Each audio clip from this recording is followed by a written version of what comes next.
Hi guys, Sram here and welcome to the channel. Today I'm going to show you something that's a bit different from the type of stuff that I normally show on the channel, and it's a lot more budget oriented. So right now what I have here is the base level Sram NX Eagle 12-speed drivetrain, which has been long anticipated. So let's look at the individual parts. Of course, the main point of any 12-speed drivetrain is the cassette. Now this cassette of course doesn't use the fancy X-dome construction, and it's basically twice the weight of an XX1 Eagle cassette, but you have to bear in mind that this whole group set costs basically half of the price of the cassette alone. So it's just 12 stamped steel cogs on an aluminum and steel carrier riveted on there. So very basic, very heavy, but it has a very nice range, 11 to 50. It's unique in a way that it fits a standard Shimano SRAM 11-speed free hub body, because it has the 11 cog at the back, 11 tooth cog, so no 10 cog. So the range isn't as big, but it's much more usable in that sense that you don't need the XD driver body. So that's the cassette. Then if you look at the rear mac, that from afar basically doesn't look any different from all the other Eagle rear macs. Maybe the bearings and the pulley wheels aren't as smooth. It doesn't use fancy materials. Also the cable guide is riveted rather than bolted.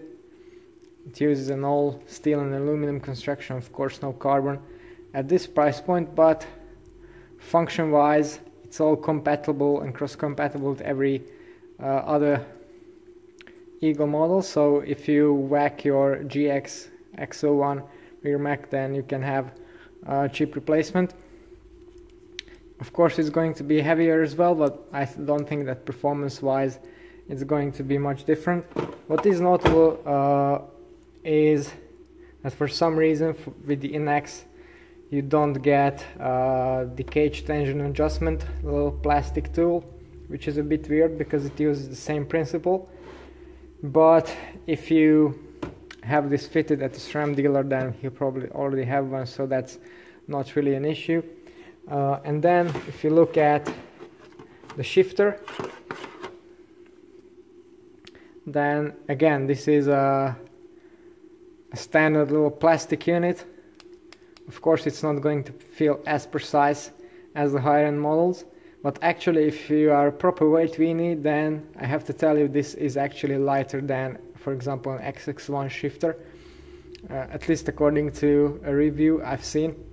And that's mainly down to a lack of adjustment at the lever, so there's no possibility to adjust the position of the downshift thumb lever.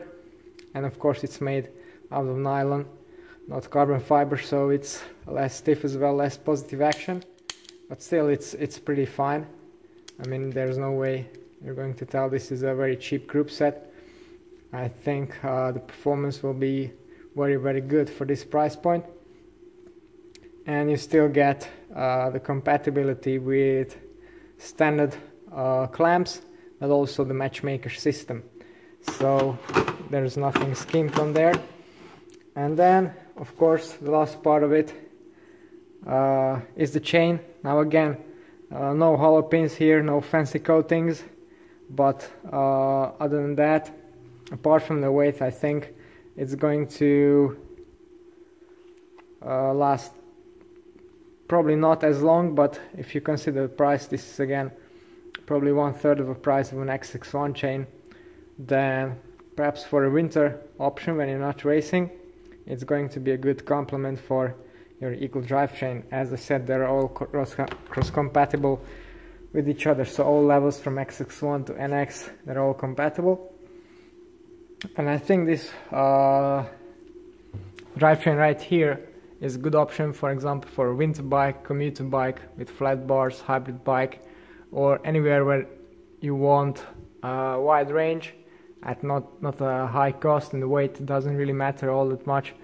Of course, it's not going to be the cross-country racer's choice, but I think anywhere else at this price point it's going to be a good and reliable pick. Pretty robust as well, or at least that's what it seems to be from this first view. Okay, so this was my look at the Sram NX Eagle group set, long anticipated. I have it on stock now, already sold a couple of units, so the customers are happy with that, and I think if you're looking for an upgrade for perhaps your older mountain bike or something else in a similar fashion, then it's going to be a top pick. Now, if you want to know more about the bikes that I ride personally, then don't forget to tune into the channel and subscribe. It's all for today. Thanks for watching, and see you next time.